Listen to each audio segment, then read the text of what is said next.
have the globalist statements, we have their white papers, and now we have them putting it into action. 100% the multinational mega banks headed up with BlackRock and Vanguard and the private Federal Reserve have set China up to replace the United States and to be an authoritarian model of technocracy and global cashless society. China is the most populous country in the world, and it is the second largest economy.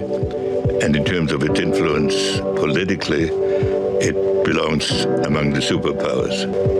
So it is accurately described as a key country of the international order. We are 100% now being maneuvered into, and we're now entering the official phase of the end of the dollar. That over the coming, next year to 2 years, the dollar, as far as being the linchpin to global trade and the key the key currency for all commodity trade and global trade, is likely to start to erode, given a lot of the changes that we're seeing, not only in the trade landscape, but also what we're seeing in the development of blockchain, cryptocurrency, and central bank digital currencies.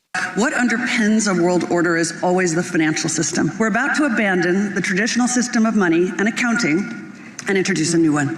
And the new accounting is what we call blockchain. It means digital.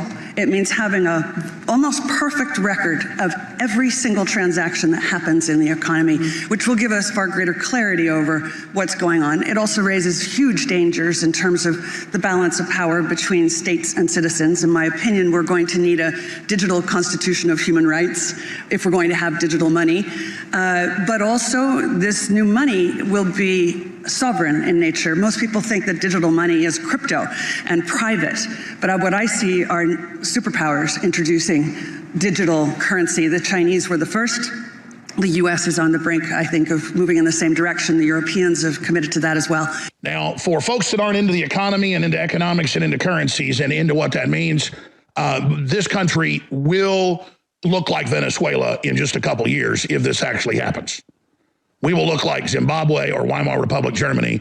That's all we had left was a giant military and the fact that we had the world reserve currency.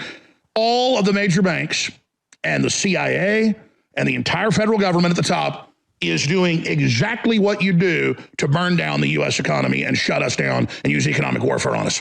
Like if you wanted to burn down, let's say, an old farmhouse that you didn't even want to pay to have demolitioned. You can wait till it's a rainy time, there's no burn ban, call the fire department out and burn that sucker down. I've had family burn down their old farmhouse. That's cheaper than hauling it off. So they've been pouring gasoline all over the country for a long time, and now they throw the match in. The match goes spinning through the air, and in the last month, it actually hit, and now the house is engulfed in flame, and it's going to burn to the ground. And it's all been done by design, and it's being heralded from BBC to Al Jazeera to the Communist Chinese official daily. If we admit that they shipped in tons of fentanyl, they deliberately bankrupted the cities, they deliberately annihilated the family, they deliberately destroyed the border, they are absolutely publicly killing the dollar right now, and let's just get it out there, the good old days are over. Any more locations than this one?